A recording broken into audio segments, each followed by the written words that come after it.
समय सार परमागम की 15वीं गाथा है।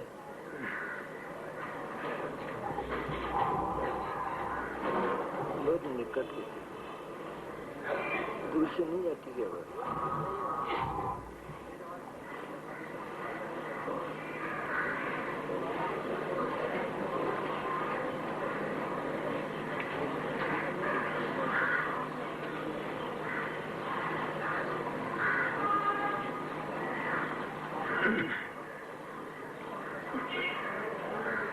समय सार परमागम की 15वीं गाथा पर हमारी मनोहर चर्चा है।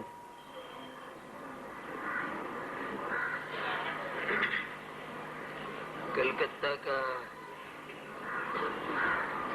ये जो भव्य आयोजन है, ये तो तूफानी गति से निकलता जा रहा है।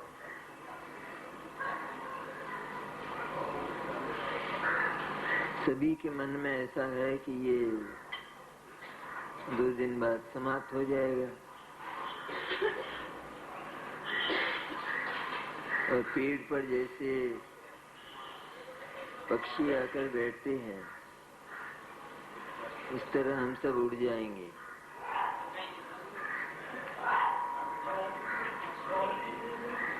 क्योंकि प्रसंग बहुत मनोहर है और सबके हृदय में इसका कोई अनुपम प्रभाव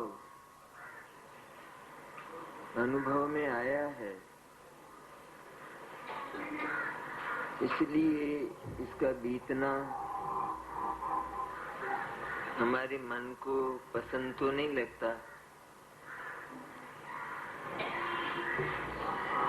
पर किसी भी समारोह की अवधि तो होती है, वो बीतता ही है।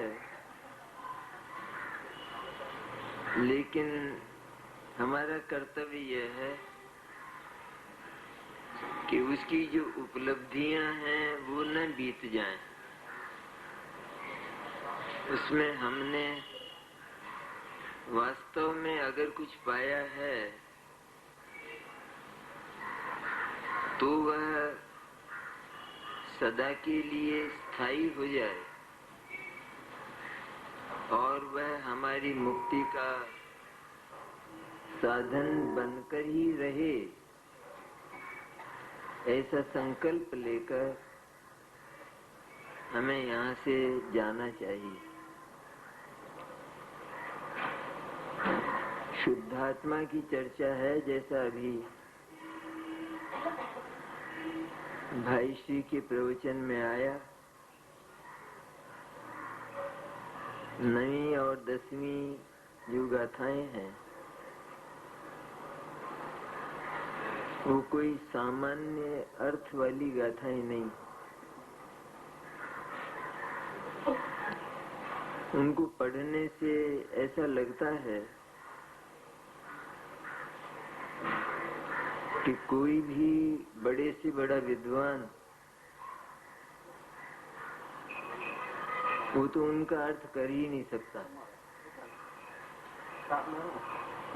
कर ही नहीं सकता, क्योंकि गाथाएं बहुत मार्मिक हैं, मर्म उनके बहुत गहरे हैं। व्यवहार और निश्चय इनकी जो योजना है साथ साथ रहने की,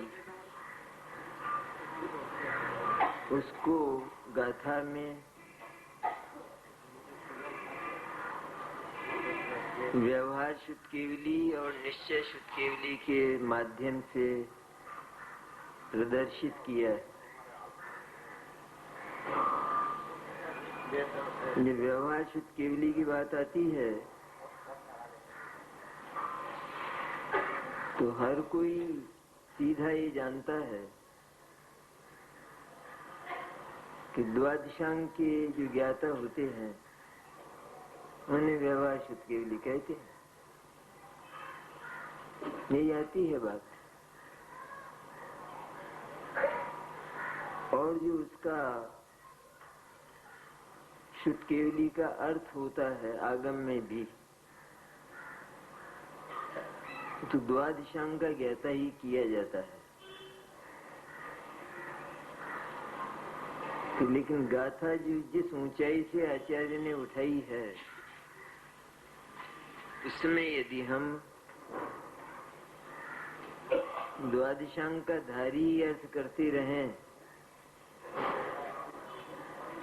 तो गाथा में इन दोनों गाथाओं का पारस्परिक सामंजस्य बैठेगा ही नहीं। इसलिए जब जब इन गाथाओं को मैंने पढ़ा तब ऐसा लगा कि कोई सातिशय श्रुतज्ञान ही इनका अर्थ कर सकता है। दूसरे की ताकत इसका अर्थ निकालने की हो ही नहीं सकती, क्योंकि वो तो अर्थ 12 अंक का ज्ञाता करेगा और 12 अंक का ज्ञाता वो हर कोई होता नहीं है। और यहाँ निश्चय शुद्ध केवली के साथ व्यवहार शुद्ध केवली की आवश्यकता है ही, तो फिर वो 12 अंक का ज्ञाता ही कैसे हो? और आवश्यकता क्यों है, क्यों बताई है वो बात कि निश्चय व्यवहार का स्पष्टीकरण आचार्य को करना था। साथ ही उसमें ये कहना था कि यद्यपि यहाँ जिस व्यवहार का उपयोग किया गया है वह व्यवहार आत्मानुभूति के निकट का व्यवहार है कि जिसके पश्चात आत्मा की अनुभूति होने वाली है, निश्चय शुद्ध केवली बनने वाला है। तो वो जो निकट का व्यवहार है वह व्यवहार भी आत्मानुभूति के पहले अपना स्थान नहीं छोड़ता। मैंने वो आता ही आता है। आचार्य को कहना यह है असल में व्यवहार ये होते हुए भी उसके प्रति जो साधक है अथवा साधक बनने वाला है वो प्रीतिवंत न होते हुए भी जिस कार्य के साथ जो व्यवहार संयुक्त है उसे हे मानते हुए भी अपने स्थान से नहीं हटाया जा सकता। इसलिए कहा गया है वहां कि इस तरह व्यवहार अपने आप को दृढ़ता से स्थापित करता है, दृढ़ता से स्थापित करता है। मैंने जैसा ये कहा जाता है ना कि जो निश्चयवादी हैं वो व्यवहार को उड़ाते हैं, कि वे उड़ाते नहीं हैं। व्यवहार का जो स्वरूप है स्वयं अपना जैसा, तो उसकी उसी तरह से स्थापना करते हुए वे निश्चय पर पहुंच जाते हैं। जो उनका उद्देश्य है वहां वे पहुंच जाते हैं। तो जिसे शुद्धात्मा को उपलब्ध करना है उसे शुद्धात्मा के जो उसके भीतर भरी हुई गुण संपत्ति है उस गुण संपत्ति का महिमा पूर्वक विचार ही न आवे, ये बात कभी संभव ही नहीं। प्रथम तो सद्गुरु से उसका स्वरूप बताया जाए और उस स्वरूप का निर्णय हो जाने पर जब वह उस स्वरूप को पाने के लिए स्वरूप के विचारों के सन्मुख होता है तो उसे विचार किस तरह के आते हैं कि जैसी वस्तु होती है और वस्तु में जो होता है उसी का विचार उसे आता है। आता है इतना ही नहीं, आता ही है। आता ही है लेकिन वो आता ही नहीं रहता है। इसलिए नहीं आता रहता है कि जो विचार करने वाला है उसका मनोविज्ञान यह है ये विचार मुझे चाहिए नहीं और ये आए बिना रहता नहीं। अब इस समस्या का समाधान कैसे करें? तो जिसे उस शुद्ध चैतन्य की अनुभूति तक पहुंचना है उसके चित्त में समाधान यह है कि आने दो ना, अपना क्या बिगाड़ करता है। आएगा आएगा और मेरे को शुद्धात्मा के द्वार तक ले जाकर छोड़ेगा और स्वयं चला जाएगा, स्वयं विदा हो जाएगा। व्यवहार कभी ये काम करता ही नहीं है। शुद्धात्मा में जाने का जो अधिकार है वो भाव शुद्ध ज्ञान को है। यहाँ ये जो शुद्ध ज्ञान है आत्मा का विचार करने वाला वो तो द्रव्य शुद्ध है और वो द्रव्य शुद्ध कभी भाव शुद्ध में प्रवेश करता ही नहीं है कि वहां जाने का अधिकार केवल भाव शुद्ध को है। जैसे कोई साम्राज्ञी होती है, राजा की महारानी होती है तो इसकी गोद में पसरने का जो अधिकार है वो उस राजकुमार को ही होता है, किसी दासी पुत्र को नहीं। उसी तरह ये जो शुद्धात्मा है इस शुद्धात्मा में पसरने का अधिकार अथवा शुद्धात्मा को पसरने का अधिकार ये अनुभूति में ही होता है, भाव शुद्ध ज्ञान में ही होता है, अन्यत्र नहीं होता। इसलिए साधक जीव विचार कक्षा में, वह भी विस्तृत विचार कक्षा में नहीं लेकिन बहुत निकट आ गया है। इसलिए विचार कक्षा की जो तरंगे हैं, ये तरंगित विचार कक्षा का जो विस्तार है वो बहुत संकुचित होता हुआ, सकड़ा होता हुआ केवल यहाँ तक आ जाता है कि आत्मा कुछ नहीं है। वो रागी देशी की बात तो बहुत पुरानी हो गई, पुरानी हो गई कि वो एक कथा थी, कहानी थी, वो केवल वो आत्मा की चर्चा ही नहीं थी वास्तव में। इसलिए उसको तो याद ही नहीं करता।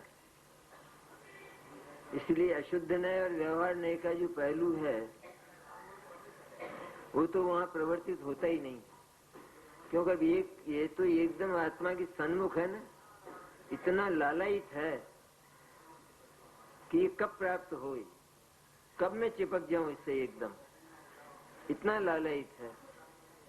इसलिए जो विचार आता है वो बहुत विस्तृत होकर नहीं, शॉर्ट आता है और उस संकुचित विचार कक्षा का भी फिर अंत हो जाता है, क्योंकि विचार में अनुभूति नहीं होती, ऐसी एक व्यवस्था है। विचार हम कितना ही करें किसी भी वस्तु का, उसमें वस्तु का रसास्वादन होगा ही नहीं। और जिस समय वस्तु का रसास्वादन होता है तो विचार कक्षा का अंत हो जाता है। ये व्यवस्था ही है कुदरत की। तो ये जो विचार आया यहाँ कि आत्मा तो ज्ञान है बस, इतना है। आत्मा तो आनंद है बस, इतना आया विचार। और इतना विचार आते ही उसे भीतर से जो स्फूर्णा थी एकदम परिणति में, वो तो उस आत्मा अर्थात शुद्ध चैतन्य की थी कि जिसमें से अमृत बरसने वाला था थोड़े समय के बाद। और उस अमृत की पिपासा से वह विफल था, प्यास थी उसे, ये अमृत पान कब हो। ये जो भीतर की छटपटाहट थी, उसने उस विचार कक्षा का अंत करके उसे चैतन्य की अनुभूति की कक्षा में पहुंचा दिया और उसे ही उस शुद्धात्मा की सीधी अनुभूति को ही, कि जिसके बीच में इतना तक भी नहीं आ पाया कि जो अनुभूति है वही ज्ञान है अथवा ये ज्ञान है वही आत्मा है, ये नहीं आ पाया। ये भी बाधक हो जाता उस अनुभूति में। तो सीधा ये आया कि ये मैं शुद्ध चैतन्य हूँ और उसको आचार्य निश्चय शुद्ध केवली कहते हैं। निश्चय शुद्ध केवली मैंने शुद्ध ज्ञान का जितना कुछ विषय है वो केवल एक आत्मा ही है, और उस आत्मा को जिसने पाया वह वास्तव में शुद्ध केवली है। वह वास्तव में शुद्ध केवली, जिसने द्वादशांग को बांचा और वह उस समय शुद्धात्मा में नहीं है, तो वो निश्चय शुद्ध केवली नहीं है, व्यवहार शुद्ध केवली कहलाता है। इस तरह की गाथाओं के माध्यम से भाई श्री ने अभी काफी अमृत वर्षा की। हमारा जो प्रकरण है वो भी अमृतमय है, वो भी सुंदर, कि वह भी केवल एकमात्र विश्व के उस सुंदरतम मनोहरतम विषय तक पहुंचाने वाला है, शुद्धात्मा तक।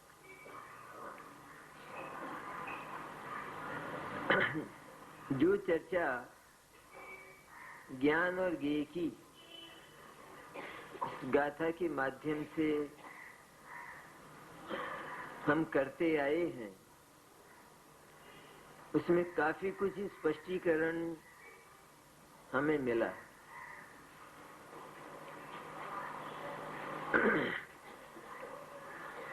जहाँ ये कहा जाता है कि ज्ञान ज्ञेय को जानता है अथवा ज्ञान ज्ञेय ही है, ये भी ठीक वैसा ही वचन है। अथवा ज्ञेय ज्ञान में ज्ञात होते, ऐसा जो कहते हैं, तुम्हें भले ही कहें, हम ही कहते हैं, कौन कहते हैं, और कहने वाले ढूंढने, अपन कहाँ ढूंढने जाएंगे औरों को। अगर हम ये नहीं कहते होते, मैंने नहीं मानते होते, तो फिर ये सुनते क्यों यार। ये नहीं मानते तो कभी की अनुभूति हो जाती। अनुभूति में जो रुकावट है उसी की तो चर्चा आचार्य यहाँ कर रहे हैं। क्या तुम्हारे रुकावट क्या बाकी रह गई? इतना सब कुछ हो जाने के बाद भी कि अभी एक बहुत भारी रुकावट बाकी है, और वह भी ठीक इसी कोटि की है, इसी तरह की है। जैसे आत्मा कर्मों से बंधा है और आत्मा रागी द्वेषी है, ऐसा अज्ञानी सदा से अनुभव करता आया, उसी तरह आत्मा में ज्ञेय ज्ञात होते हैं, ये भी मिथ्या दर्शन उसी कोटि का है, भिन्न प्रकार का नहीं। क्यों है? उस कोटि का क्यों है कि जैसे वो मिथ्या दर्शन आत्मा तक नहीं पहुंचने देता, उसी तरह यह भी आत्मा के प्रति एक कदम नहीं बढ़ाने देगा, इसे समान हुए या नहीं हुए। तो कुछ लोग हम ही लोग ऐसा कहते हैं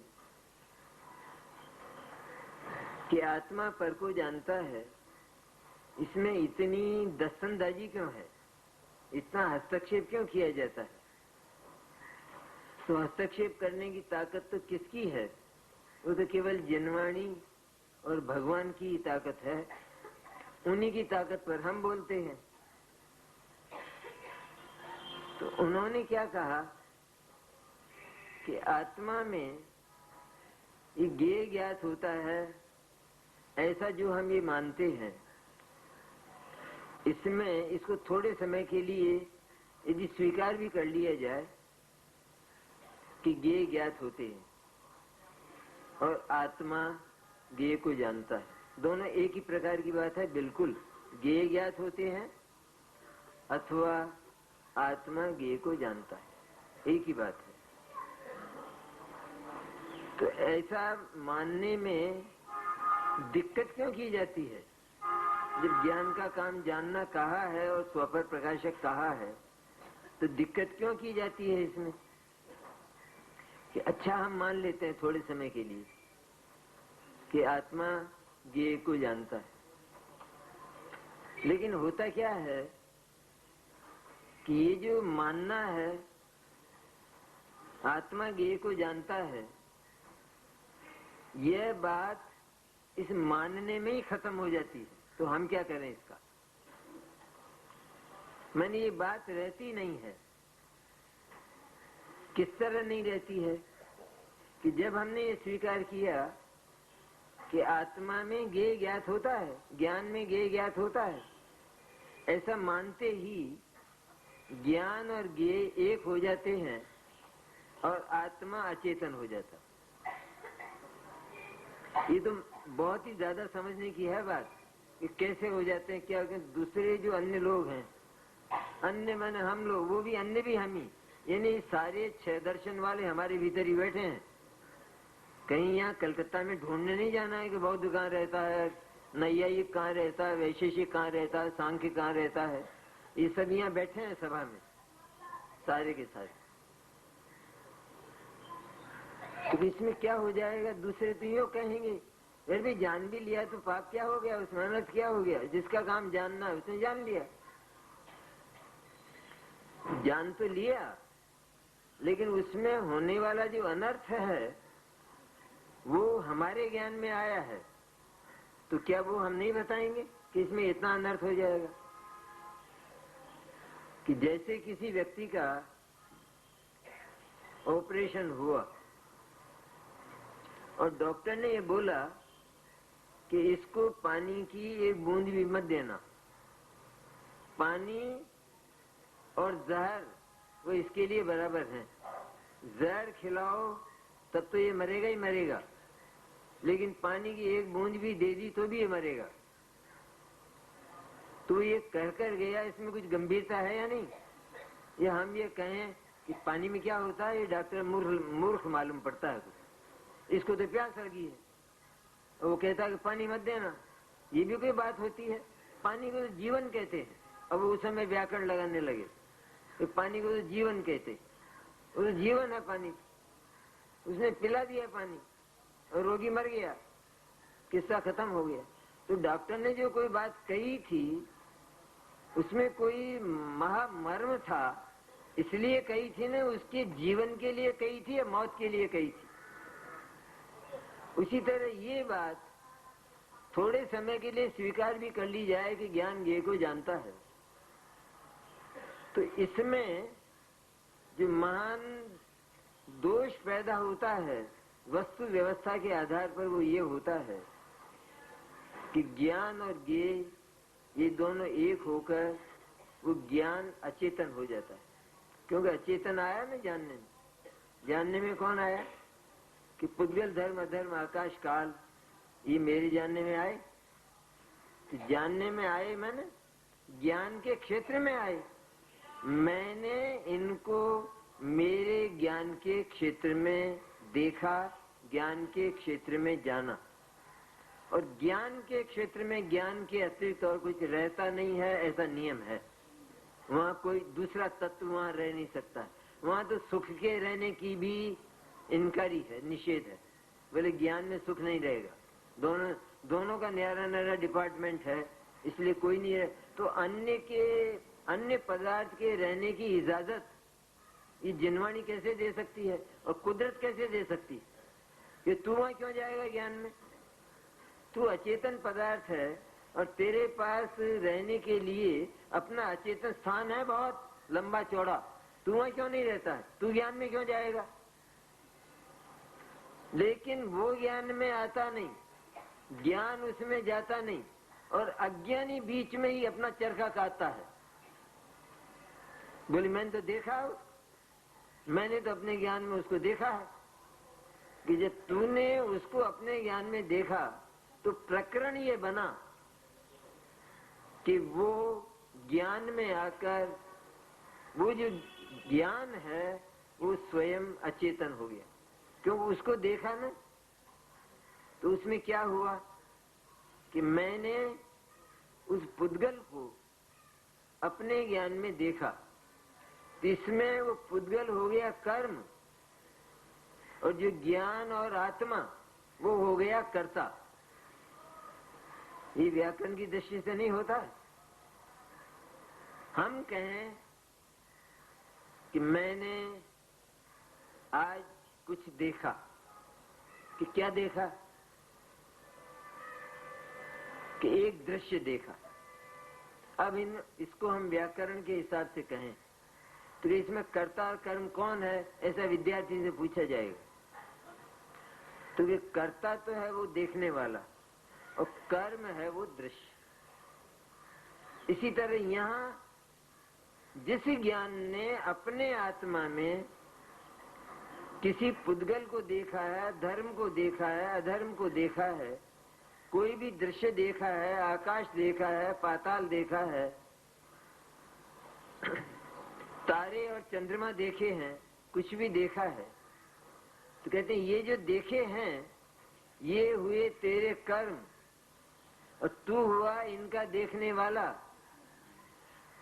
तो जो करता है वो कर्म की जाति का होता है।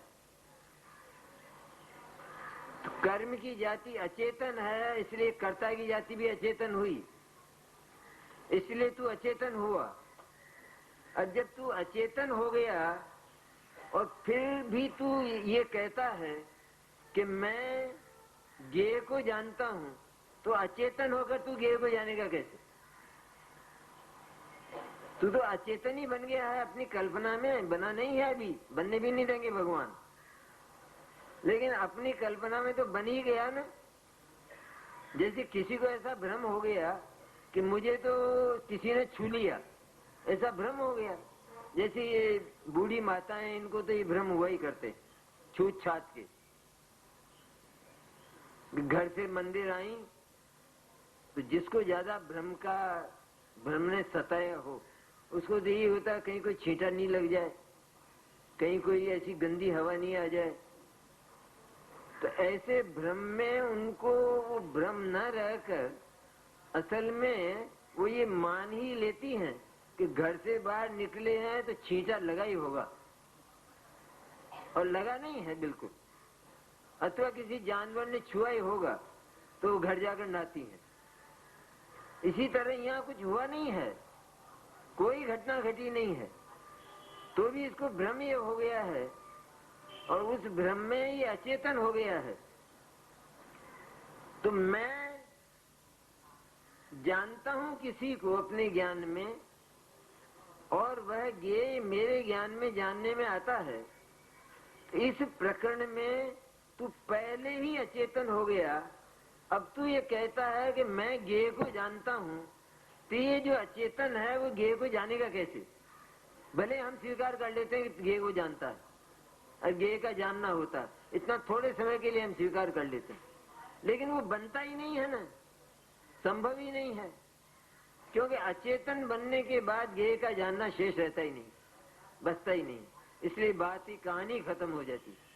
इसलिए सच्चाई यह है कि आत्मा में ज्ञेय जानने में सचमुच आता नहीं। फिर ये प्रश्न किया जाता है कि जिनवाणी में लिखा है कि जानने में तो आता है, लेकिन वो जो जानता है वो तन में होकर नहीं जानता। ये आता है कि इसका भी अर्थ कर लो, प्रथम तो अर्थ कर लो। प्रथम तो ये हमारे लिए नहीं कहा, क्योंकि जो लोग सर्वज्ञता को चैलेंज करते हैं उनके लिए ये वचन है। जो ये कहते हैं कि तुम्हारा जो सर्वज्ञ है वो स्वयं तुम्हारे ही उल्लेख के अनुसार, जिनवाणी के उल्लेख के अनुसार वो आत्मज्ञ ठहरता है। कि तुम कहते हो कि आत्मा में अन्य कोई जानने में आता नहीं, और आत्मा बाहर निकल कर किसी को जानने जाता नहीं, तो फिर उसने लोकालोक जाना ही नहीं। लोकालोक नहीं जाना और लोकालोक का सारा स्वरूप सर्वज्ञ की वाणी में आया, तो वो वाणी झूठी हुई। फिर उस वाणी से लिखा गया या रचा गया जो द्वादशांग है वो झूठा हुआ। फिर उस द्वादशांग की परंपरा में चले आए जितने शास्त्र हैं वे सब झूठे हुए, इसलिए तुम्हारा जैन दर्शन झूठा हुआ। अब इसका क्या जवाब? तब उसका जो बोलना है वो बोलना बंद करने के लिए आचार्य भी यही कहेंगे और हम भी यही कहेंगे कि हमारे जो सर्वज्ञ हैं भगवान केवली, वो तीन लोक, तीन काल, भूत, भविष्य और वर्तमान, इनको अत्यंत स्पष्ट हाथ में रखे हुए आंवले की तरह जानते। ये जवाब हम उनको देते, लेकिन तन्मय होकर नहीं जानते। ये उनके लिए है जवाब। तो हमारे लिए नहीं है वो जवाब, तो भी उसकी यदि मीमांसा करें तो हम आत्म तत्व तक ही पहुंचते। क्योंकि आत्मा जब ज्ञेय के साथ तन्मय नहीं होता तो इसका अर्थ यह है कि वो न्यारा का न्यारा ही रहता है, अलग ही रहता है। मैंने ज्ञान अलग रहा और ज्ञेय अलग रहा, तन्मय नहीं हुआ, तो वस्तु स्थिति तो वो की वही रही। अब जो जानने का काम होगा वो भी उसी विधि से होगा, अतन्मय भाव से। ज्ञेय न्यारा पड़ा रहेगा, ज्ञान न्यारा पड़ा रहेगा, और ठीक ज्ञान और ज्ञेय का जैसा ज्ञाता ज्ञेय संबंध जिनवाणी में प्रतिपादित किया गया उसका नाम व्यवहार है। लेकिन चूंकि वो होता ही है इसलिए उसकी अनिवार्यता बताई आचार्य ने, और तब ये कहा कि ज्ञान और ज्ञेय इन दोनों की अनिवार्यता होने से वो जो ज्ञेय हैं वो ज्ञान में प्रतिभाषित होते ही हैं, प्रतिबिंबित होते ही हैं, ऐसा कहा गया। पर प्रतिबिंबित और प्रतिभाषित किस तरह होते हैं, किस तरह जानने में आते हैं? कि वे आते तो है ही नहीं, नहीं आते हैं फिर भी जानने में आते हैं। तो किस तरह जानने में आते होंगे? कि एक ही प्रकार हो सकता है कि ज्ञान में उस जैसा आकार बन जाए, क्योंकि ज्ञान में उस जैसा आकार न बने तो फिर ये कौन कह सकेगा कि इस समय कौन जाना जा रहा है, इस समय कौन जानने में आ रहा है। इसलिए उस आकार को हम उस ज्ञेय जैसा आकार और ज्ञानाकार ये न कहकर हम ज्ञेय ही कह देते हैं कि इस समय ये ज्ञेय जानने में आ रहा है। इसमें क्या झगड़ा पड़ा? वस्तु व्यवस्था बदली नहीं और काम बहुत सुंदर हो गया। इस समय ये जानने में आ रहा है, ये है सारा का सारा मैंने ये जानने में आ रहा है। ये कथन, इस कथन का नाम ही व्यवहार न है। ये व्यवहार न कैसे हुआ कि ये जानने में आ रहा है? कैसे हुआ व्यवहार न?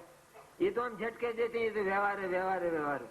वो व्यवहार थोड़ी होता है, वो कोई वो जो पदार्थ है वो व्यवहार थोड़ी हुआ, और ज्ञान व्यवहार थोड़ी हुआ।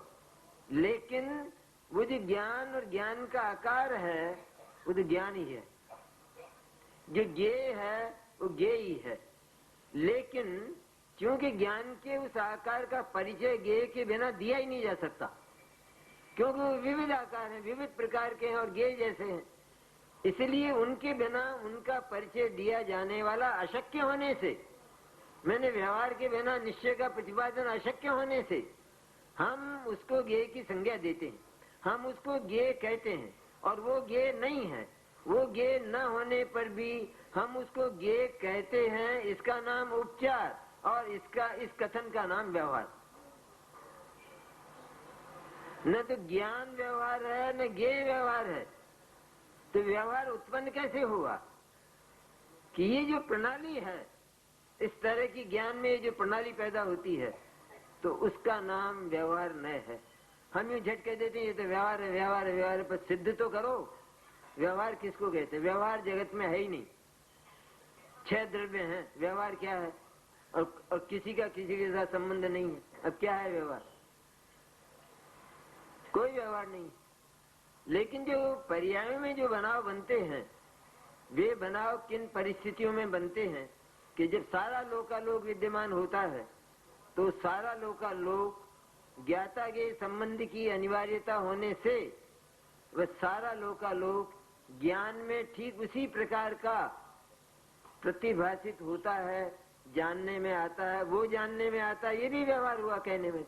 लेकिन उस जैसा केवल ज्ञान ठीक उस जैसे आकार अपने में बनाता हुआ, और वे आकार ज्ञान के ही बने हुए होते हैं, और वे ज्ञान के बने हुए आकार जानन भाव रूप होते हैं। इसलिए सब ओर से समेटकर जब हम इस निष्कर्ष पर पहुंचते हैं ज्ञान और ज्ञेय के अथवा स्वपर प्रकाशक के, तो वो जो केवल ज्ञान है वो सारा का सारा जानन मात्र सिद्ध होता है। और जानन मात्र मन आत्म मात्र, केवल आत्मा की अनुभूति करने वाला, केवल सदा आत्मा में लीन होने वाला, इसमें सारा स्वपर प्रकाशक आ गया। ये सिद्ध। यदि यहाँ हम नहीं पहुंचे और बीच में अटक जाएंगे तो हम उस विषय के कैलकुलेशन तक नहीं पहुंच पाए। तो वहां पहुंचना अनिवार्य। आखिर क्या हुआ कहते हैं? इस सारा का सारा ज्ञानाकार है, जो ज्ञेयाकार है वो ज्ञानाकार है, जो ज्ञानाकार है वो ज्ञान है। अच्छा ज्ञान है, ठीक है। अब क्या हुआ कि वो जो ज्ञान है वो सारा का सारा जानने रूप है। और क्या जानने रूप है कि ये लोकालोक को जानता हूं, ये जानने रूप है, या मैं ज्ञायक हूं, ये जानने रूप है। बस ये जानने रूप है, क्योंकि तो ज्ञान है और उसको तो केवल ज्ञायक को ही जानना है, उसी को जानते रहना है। इसलिए मैं ज्ञायक हूं। वो जो पूरी केवल ज्ञान की पर्याय, जिसको हम अनेक लोकालोक के आकार होना कहते हैं, अनेक आकार, कितने आकार हम कल्पना नहीं कर सकते ना, इतने आकार होना कहते हैं। उसको जब हमने पूरी तरह से देखा और तो अंत में किस परिणाम पर हम पहुंचे कि कुछ नहीं है जी, सब जानना ही जानना है। कि जो आकार कहते हैं ये क्या है, ये भी जानना ही है। क्योंकि जिस समय जाना जाता है तो ठीक ऐसा लगता है कि ज्ञान में उसका जैसा आकार बन रहा है। हम ही कल्पना कर लें यहाँ बैठे बैठे, किसी भी घर में रखी हुई किसी भी चीज की यहाँ कल्पना करें, अथवा कोई दूरवर्ती चीज हमने देखी है, जैसे लंदन घूमने गए और वहाँ की कोई विशेष वाटिका, वहाँ का कोई उद्यान, अथवा वहाँ का कोई ऐसा बंगला, बिल्डिंग, ऐसा हमने देखा और उसको हमने इस समय याद किया। तो जब याद किया तो ठीक वैसा का वैसा चित्र जैसा हमको ज्ञान में दिखाई दिया। जब ज्ञान में दिखाई दिया तो हम क्या बोले कि मेरे को ज्ञान दिखाई दे रहा है, या ये बोले कि मेरे को लंदन का वो बंगला दिखाई दे रहा है, ज्यों का त्यों, उसका सब कुछ मुझे दिखाई दे रहा है। ये हम बोलते हैं। अगर हम ज्ञान ही बोलते तो ज्ञान के उस आकार का परिचय होता ही नहीं, दिया ही नहीं जा सकता। इसलिए बोलते हैं। तो उस जानने में हो क्या रहा है सचमुच, जब हम देखते हैं, जानना तो हमारे अनुभव में आ रहा है ना स्वयं, तो उसमें हम क्या देखते हैं कि ठीक वैसे के वैसे आकार वो सब के सब मुझे इस समय दिखाई दे रहे हैं। अब हमने देखा कि वो बंगला तो लंदन में है, इसलिए वो तो सरक कर आया ही नहीं। तो फिर यहाँ जो दिखाई दे रहा है वो क्या है कि यहाँ तो ज्ञान ही रहता है, इसलिए ज्ञान ही दिखाई दे रहा है, ज्ञानाकार ही दिखाई दे रहा है। ये ज्ञानाकार क्या होता है ये ज्ञानाकार ज्ञान ही होता है। और ये ज्ञान क्या होता है? ये ज्ञान जानना ही होता है। इसलिए सारा का सारा जानना ही है, इसके अतिरिक्त और कुछ नहीं। केवल ज्ञान भी इतना सब कुछ सारे लोकालोक के आकार रूप कहा जाने पर भी एक शब्द में एक स्वर में कहा जाए तो वह सिर्फ जानना है और वह आत्मज्ञान है। वह निरंतर आत्मा को ही जानता है। ये आत्मा को जानता हुआ ही वह सबको जानता हुआ प्रवर्तित होता है, ये कहा जाता है। ये व्यवहार का कथन और कुछ नहीं है। इसी का तो ये तन्मय भाव से नहीं जानता, इसकी चर्चा अपन कर रहे थे कि तन्मय नहीं होता है तो न्यारा का न्यारा रह जाता है।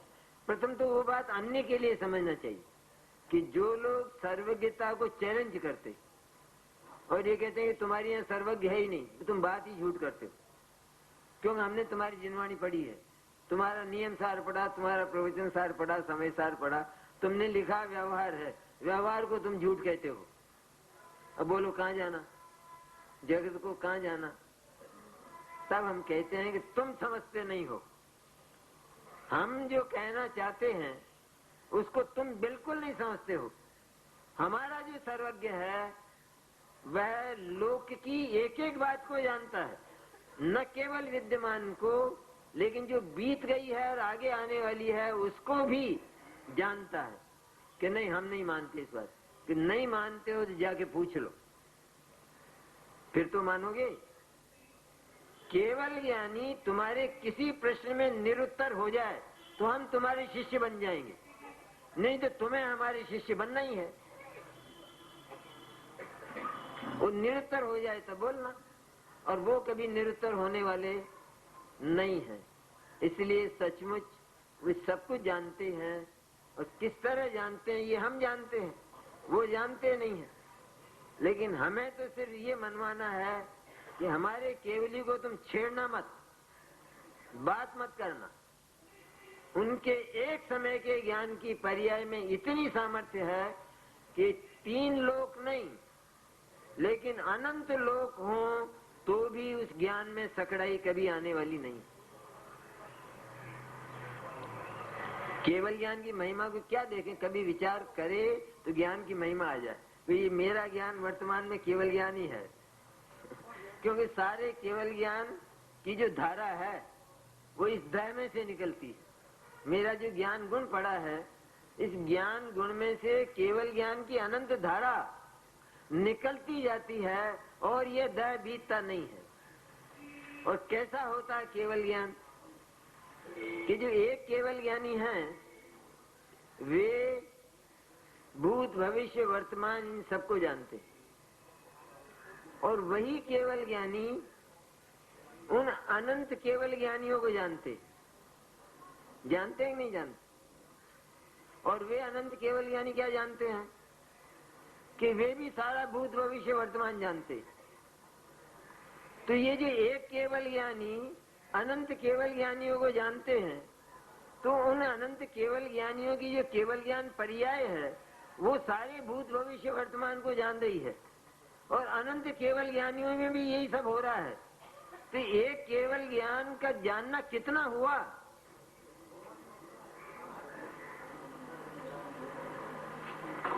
पार है क्या कुछ इसका?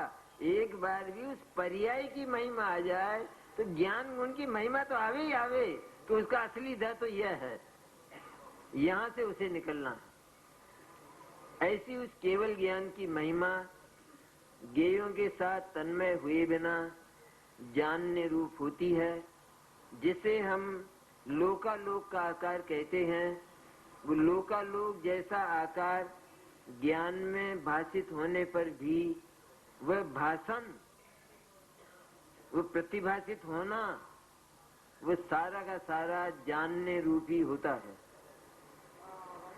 और वो सारा का सारा, और वो जानन भाव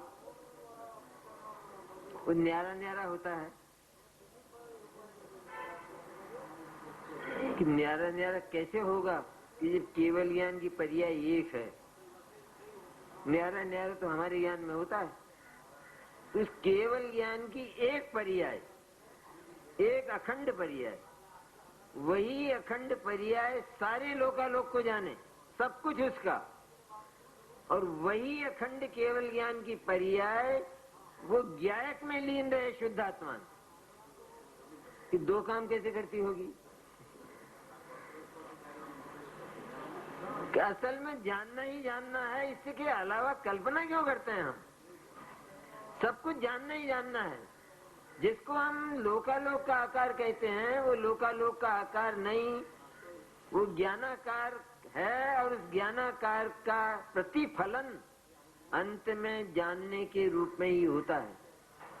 इसे और वो केवल ज्ञान की पर्याय जितने भी ज्ञेय हैं सारे के सारे, तो हर केवल ज्ञान की पूरी पर्याय, वो चाहे परमाणु हो अथवा लोकालोक हो, वो पूरी पर्याय उसे जानती हुई परिणमित होती है। ऐसा नहीं है कि केवल ज्ञान की पर्याय में परमाणु तो थोड़ी सी जगह जानने में आ गया और लोकालोक को जानने में उसे बड़ा होना पड़ा। अरे भाई, जानने में ऐसा कहाँ होता है, ऐसा करना ही कहाँ है। इच्छा हो जी सुमेरु पर्वत को देखो ना यहाँ बैठे बैठे, तो देखें जानने में क्या अंतर पड़ जाता है। वो बड़ा होता है या छोटा होता है, कुछ होता ही नहीं है। इसलिए जानना ही जानना है, और उस केवल ज्ञान का वास्तविक स्वरूप यदि हम जानना चाहते हैं तो वो केवल एक ही है कि वो निर्विकल्प श्रुत ज्ञान की धारा में केवल ज्ञान पैदा हुआ। निर्विकल्प स्वसंवेदन और निर्विकल्प समाधि रूप श्रुत ज्ञान की जो धारा सातवें गुण स्थान से आगे श्रेणी का क्षपक श्रेणी का आरोहण करके बह रही है, वो एकमात्र उस शुद्धात्मा में लीन है, और शुद्धात्मा में लीन रहकर ही वो केवल ज्ञान बनती है। उसमें बीच में ऐसा नहीं होता कि कोई विकल्प आ जाता हो, विकल्प जानने में आ जाता हो, वो भी नहीं होता है। वो केवल ज्ञान बनी तो केवल ज्ञान में जाकर कोई दूसरा काम नहीं करने लग जाती। यहाँ तो आत्मा को देख रही थी, आत्मा में लीन थी, वहाँ लोकालोक को देखने लगी। तो आत्मा अच्छा नहीं लगा फिर जब लोकालोक को देखने लगी। यदि आत्मा ही प्यारा लगता और आत्मा ही प्यारा लगा है तो अनंत काल तक उस अत्यंत प्रिय अत्यंत मनोहर आत्म तत्व में ही क्रीड़ा करना है। उसका नाम केवल ज्ञान है। शास्त्रों में भी यही आया है। लेकिन अल्प ज्ञान और उस पूर्ण ज्ञान का भेद बताने के लिए हम जब तक ज्ञेय को साथ न लें तब तक उस पर्याय का स्वरूप जाना नहीं जा सकता। इसलिए शुद्ध ज्ञान किसे कहते हैं कि ये थोड़ा जानता है, इंद्रिय और मन की सहायता से जानता है। केवल ज्ञान किसे कहते हैं कि जो इंद्रिय और मन की सहायता के बिना मात्र अतीन्द्रिय, इंद्रिया मन तो वहाँ ही नहीं, मात्र अतीन्द्रिय ज्ञान से सारे लोकालोक को जानता है। वहाँ ये कोई नहीं कहेगा कि शुद्ध ज्ञान भी आत्मा को जानता है और केवल ज्ञान भी आत्मा को जानता है, कोई नहीं बोलेगा। लेकिन क्योंकि ये बात स्वीकृत है, इस बात की स्वीकृति के बिना तो सारा मिथ्या ज्ञान ही है और वो केवल ज्ञान बनेगा ही नहीं। तो केवल ज्ञान बन गया हो और फिर ये मिथ्या ज्ञान प्रकट हो जाए, ऐसा नहीं होता। लेकिन वो मिथ्या ज्ञान केवल ज्ञान बनेगा ही नहीं कि जिसने लोकालोक का जानना अथवा पर का जानना अपने भीतर माना। लेकिन इतना अंतर बताने की, क्योंकि इसके अतिरिक्त अंतर बताने की कोई विधि नहीं है, कोई बताए। परिभाषा किसी से पूछी जाए तो जिनवाणी में भी मिलेगी। जहां वास्तविक निश्चय का एकदम रेस्ट्रिक्टेड शुद्ध रूप से जहां पर उस शुद्धात्मा का और शुद्ध ज्ञान का वर्णन किया जाता है, वहां केवल यही कहा जाता है कि केवली एकमात्र आत्मा में केवते हैं।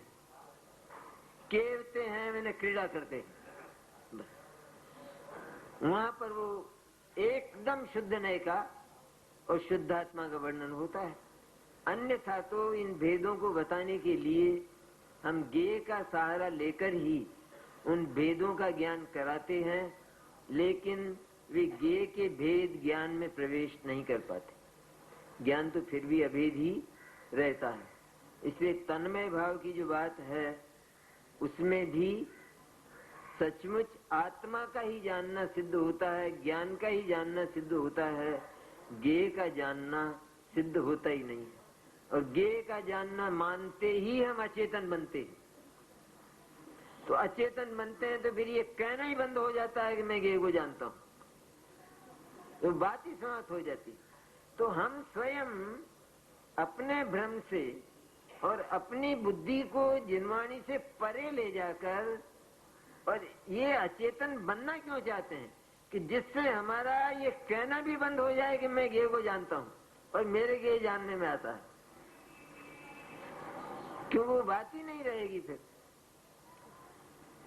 इसलिए सच्चाई वास्तव में यह है कि ये जो प्रकरण है ये केवल शुद्धात्मा तक पहुंचाता है और शुद्धात्मा तक पहुंचाकर इसके पहले होने वाले जितने विकल्प हैं जिनको व्यवहार कहते हैं कि ज्ञान है वही आत्मा ही तो है, ये भी विकल्प, ये विकल्प अनुभूति को बर्दाश्त नहीं। अनुभूति कहती है अथवा शुद्धात्मा कहता है, ऐसे नहीं होता अनुभव। अभी सोच लो तुम, अभी बहुत कसर है। मैं अखंड हूं और तुम ये करते हो कि मेरे में जो ज्ञान गुण है, तुम उस एक ज्ञान गुण को अलग से उठा के कहते हो ये ज्ञान ही आत्मा है। तो इस तरह मेरे अखंड में ये जो तुम खंड और अंश करना चाहते हो और उन अंशों से तुम अनुभव करना चाहते हो तो कभी भी होने वाली नहीं है। वो ज्ञान आत्मा की ओर होकर भी आत्मा से दूर ही रहेगा, आत्मा का स्पर्श नहीं कर पाएगा, आत्मा को अपने भीतर प्रतिष्ठित कर ही नहीं पाएगा। इसलिए यदि सचमुच रसास्वादन करना हो तो जिस गिलास में शरबत भरा है उस गिलास को मुंह के भीतर पूरा मत ले जाओ, तो मुंह से एक सेंट भी दूर मत रखो। मैंने उसको खा भी मत जाओ कि उस गिलास पे ही निकल जाओ, तो भी मौत है। और उसे एक सेंट थोड़ा सा भी अगर दूर रखा तो भी वह शरबत भीतर नहीं जाएगा। अनुभव करने के विधान में यदि हमने स्वयं अपने भीतर जो विद्यमान है, जो बहुत मनोहर है, सुंदर है, एक एक शक्ति बड़ी मधुर, मनोहर और सुंदर है, अनंत है, एक एक शक्ति का स्वाद अद्भुत है, अद्भुत अद्भुत स्वाद वाले हैं। ये तो एक सारा मिलकर एक ऐसा स्वादिष्ट पेय बनता है कि जिसको अतीन्द्रिय आनंद कहते। पेय है, पेय, ड्रिंक। वो ड्रिंक मत करो जिसमें माथा खराब हो, ये ड्रिंक करना है। सब गुणों की पर्याय मिलकर शुद्ध पर्याय और उनका जो रसास्वादन जब हम छानते हैं उस ठंडाई को, तो उसे छान डालो, छान कर जो शुद्ध पर्यायों का एक रस, अनुभव रस के माय कहे न, अनुभव रस में कुछ न्यारा न्यारा, सर्व गुणन को रस है अनुभव रस के माय, याते अनुभव सारिक हो और दूसरो नाय। और होता ही नहीं है। सारे गुणों का मैंने पर्यायों का वो रस उस अनुभव में आता है। और क्योंकि एक एक गुण का जो स्वाद है, वो गुण भिन्न भिन्न प्रकार के हैं ना, उनका स्वाद न्यारा न्यारा और अद्भुत अद्भुत है, अद्भुत अद्भुत। जैसे बादाम है वो भी अद्भुत है, पिस्ता है वो भी अद्भुत है, जो केसर है वो भी अद्भुत है, जो शक्कर है वो भी अद्भुत है। सब अद्भुत ही अद्भुत है ना, सारे के सारे। और सबका स्वाद कैसा है कि न्यारा का न्यारा है। और एक एक का स्वाद लेना चाहे तो कहते केसर तो कड़वी कड़वी लगती, ये शक्कर बहुत मीठी लगती, तो एक एक का स्वाद लेने में सचमुच एक का भी स्वाद नहीं आता, बल्कि स्वाद बिगड़कर विकल्प और अशांति उत्पन्न हो जाती। उसका फल ये, अनुभव से दूर रहने का फल विकल्प, और विकल्प का फल दुख और अशांति, क्योंकि वो रसास्वादन में नहीं आया ना। जो रस में चाहता था वो नहीं मिला, तो उससे दूर रहने पर, उसके नहीं मिलने पर परिणति में क्या होगा? दुख ही होगा। इसलिए वो जो सुखामृत है, सुख का द है, वहां तक परिणति एकाकार होकर नहीं पहुंची है, और उस परिणति ने अपना जो अनुभूति का पात्र है वो उस आनंद के कुएं में नहीं डाला है,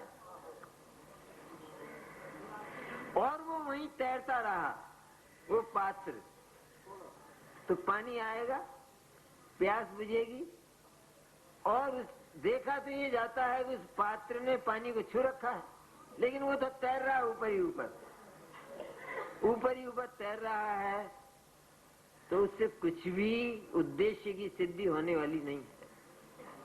असल में तो वह पात्र पानी में डूब जाए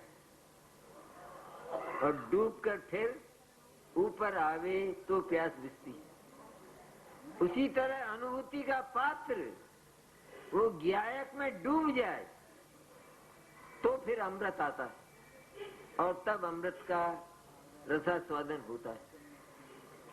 इस स्व और पर के भेद को जानकर, स्व को अपने भीतर न लाकर, स्व को अपने भीतर नहीं देखकर, दोनों को एक में एक न करके, स्वपर का जो व्यवस्थित विभाग है वैसा रखकर, ये सब मेरे से न्यारे हैं ऐसा जानकर, केवल एकमात्र शुद्धात्मा के निकट जाने पर उस आनंद की अभिव्यक्ति होती है, और वह आनंद ठीक ठीक ठीक सिद्धों जैसा होता है। उसमें कोई फर्क, जिस आनंद का हमने ज्ञायक के निकट जाकर श्रुत ज्ञान के द्वारा अनुभव किया और उस आनंद में अपूर्वता मिली, तो क्या केवल ज्ञान में जाकर उसका रूप बदल जाएगा? बदल सकता है? कभी नहीं बदलेगा। इसलिए सचमुच देखा जाए, आचार्य तो कहते हुए जब बहुत ऊंचाई से कहते हैं तो थकते नहीं हैं। वो कहते हैं सम्यक दृष्टि का जो ज्ञान है, निर्विकल्प स्वसंवेदन प्रत्यक्ष ज्ञान, वह भगवान सिद्ध के समान शुद्ध होता है, प्रत्यक्ष होता है। जैसे भगवान प्रत्यक्ष पान करते हैं, आत्मा के प्रदेशों को देखते हैं, ये एक एक्स्ट्रा बात, अलग बात। लेकिन आत्मा के प्रदेशों को देखने से आनंद बड़ा हो, ये उसमें बिल्कुल नहीं। और यहाँ आत्मा के प्रदेश नहीं दिखने से आनंद कम आ रहा है, ऐसा नहीं है। है बात को समझने की। हमको ऐसा लगता है वहाँ भगवान को आत्मा के सारे प्रदेश ज्यों के त्यों दिख गए, इसलिए पूरा आनंद आता है। और यहाँ आत्मा के प्रदेश नहीं दिखते, इसलिए आनंद कम आता है। ऐसी नहीं है बात, बिल्कुल नहीं। क्यों नहीं है? क्योंकि ये जो आनंद है, इसका संबंध आत्मा के प्रदेशों से नहीं है। ये जो आनंद है, इसका जो संबंध है वो तो ज्ञान से है, अथवा विश्लेषण से कहा जाए तो श्रद्धा ज्ञान चारित्र से आनंद का संबंध है। वो तो आत्मा के प्रदेश ज्ञान निरावरण होने से दिख जाते हैं, लेकिन दिख जाने से आनंद नहीं बढ़ता है। यहाँ उस आत्मा की लीनता में कुछ कमी थी, तो आनंद का जो स्वरूप था, स्वाद था, जाति थी, वो तो वही थी, लेकिन आनंद की मात्रा कम थी। जैसे गरीब लोगों को कभी कभी केसरिया भात मिलता है, बार त्योहार के दिन कभी त्योहार आवे तो घर में चावल बन जाए, लेकिन बड़े लोगों के यहाँ तो रोजाना ही बादाम के हलवे। तो भगवान सिद्ध बड़े आदमी है तो रोज वो बादाम का हलवा। यहाँ जो शुद्ध ज्ञानी है वो थोड़ा ज्ञान तो बहुत समर्थ है, लेकिन तो भी उसमें अल्पता होने जितनी गरीबी तो है, कमी तो है।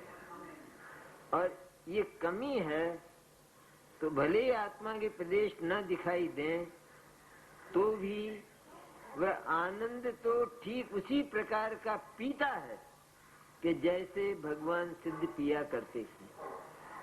अब ये बड़ा कैसे कि जब उस गायक की महिमा बढ़ी, महिमा तो बढ़ गई, लेकिन उस गायक में जो लीनता थी, वो लीनता इसकी परिणति इसके उपयोग की सामर्थ्य के अनुसार थी। इसके उपयोग की सामर्थ्य इतनी ही थी कि वो उतनी ही लीनता कर पाता था और उतने ही समय ठहर पाता था, ज्यादा नहीं ठहर पाता था। तो क्यों नहीं ठहरता था ये? इसको वहां क्या दुख लगा आत्मा में?